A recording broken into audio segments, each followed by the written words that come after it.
So hello everyone, welcome back to another video. তো কথা বলবো জিতের বুমেরাং বলে ছবিটাকে নিয়ে। তো আমরা সকলেই জানি যে রিসেন্ট টাইমে রিলিজ হওয়া ছবি বুমেরাং, এই ছবিটা নিয়ে অডিয়েন্সের মধ্যে আলাদা আলাদা রকমের থিঙ্কিং এবং কনস্পিরেসি ঘটছে যে সিনেমাটা আদৌ হিট হচ্ছে কিনা, সিনেমাটা ভালো চলছে কিনা, এবং যারা রিভিউয়ার আছে তারা আদৌ বাড়িয়ে চড়িয়ে কথা বলছে কিনা। কারণ লাস্ট 3-4টে ছবি জিতের যেরকম চলেছে, তো সেই কারণ ওয়াইজ তারা সেই জিনিসটাকে ডাইজেস্টই করতে পারছে না যে বুমেরাং ছবিটা এত ভালো রেসপন্স পাচ্ছে।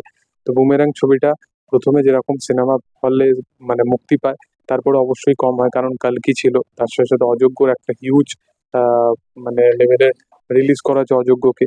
তারপরেও তার সাথেও সাথেও এই ছবিটা দারুণ লেভেলে কালেকশন করে, এবং অযোগ্য এত বড় একটা স্টার কাস্ট এবং এত বড় কালেকশন দেওয়ার পরেও এই ছবিটা নিজের জায়গায় দারুণ কালেকশন করে, এবং দুটো ছবি একদম নেক টু নেক কালেকশন করে।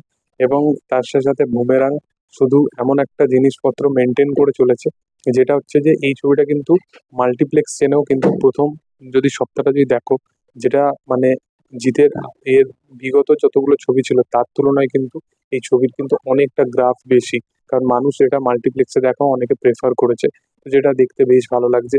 এবং সিঙ্গেল স্ক্রিন তো আছেই, এবং নন্দনেতে জিতের ছবি অনেক দিন বাদ নিয়ে আসা হলো, এবং এই ছবিটা লিটারেলি সে এবং তার স্টার কাস্ট যা যতজন আছে জিতের, যত মেকার্সরা আছে এবং বুমেরাঙের যত স্টার কাস্টরা আছে, তারা সকল মিলে কিন্তু এই ছবিটাকে লিটারালি সেলিব্রেট করেছে।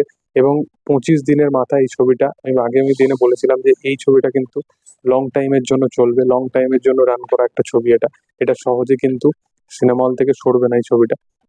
এবং এই ছবিটা 25 দিন এই ছবিটা কন্টিনিউয়াসলি চলেছে, এবং এই ছবিটা তাদের মেকারসদের তরফ থেকে জানিয়ে দেওয়া হয়েছে এই ছবিটাকে সুপারহিট ছবি, এবং বুমেরাং ফাইনালি সুপারহিট ভার্ডিক্ট পেয়ে গেছে। এবং যেটা তাদের মেকারসদের ডিসিশন ছিল, শুধুমাত্র সিনেমাটা নিয়েই না, তারা তাদের কন্টেন্ট নিয়েও খুব কনফিডেন্স ছিল, এবং তারা যেভাবে সিনেমাটাকে প্রচার করেছে, সেভাবে মানুষের কাছে প্রমোশন করেছে গ্রাউন্ড লেভেলে, সেটা কিন্তু অনবদ্য। এবং জিৎ এবং রুক্মিণী মৈত্রর এই যে কেমিস্ট্রিটাকে মানুষ যেভাবে পছন্দ করছে, আগামী দিনে আশা করবো যে বুমেরাং পার্ট 2-তে এই জিনিসটাকে আরো স্কেল ওয়াইজ আরো বড় লেভেলে আনতে তারা সক্ষম হবে। কারণ একটা ফ্র্যাঞ্চাইজ যখন এইরকম একটা এক্সপেরিমেন্টাল কাজ করে, সেটা যদি মানুষ ভালোবাসা দেয়, তো তাদের কাছে সেই ব্যারিয়ারটা অনেকটা বেশি বেড়ে যায়, যে তারা যখন পার্ট 2 বা সিকুয়েল আনবে, সেটা যেন আরো স্কেল লেভেলে বড় হয়। তো আশা করবো বুমেরাং এই জিনিসটাকে ফুলফিল করতে পারবে, এবং জিতের কাছ থেকে এই আশাটা তো রাখাই যায়। তো দেখার যে কেমন বুমেরাং আগামী দিনে আরো কত কালেকশন অ্যাড করতে পারে। তোমাদের এটা নিয়ে কি মতামত অবশ্যই জানাতে পারো, এবং এর সাথে সাথে জিতের আগামী ছবি খাকি আসছে, এটা নিয়ে কতটা এক্সাইটেড এটা নিয়েও জানাতে পারো কোনো মতামত থাকলে। এবং ভিডিও ভালো লাগলে অবশ্যই লাইক শেয়ার সাবস্ক্রাইব করে দিও। Thank you all, by.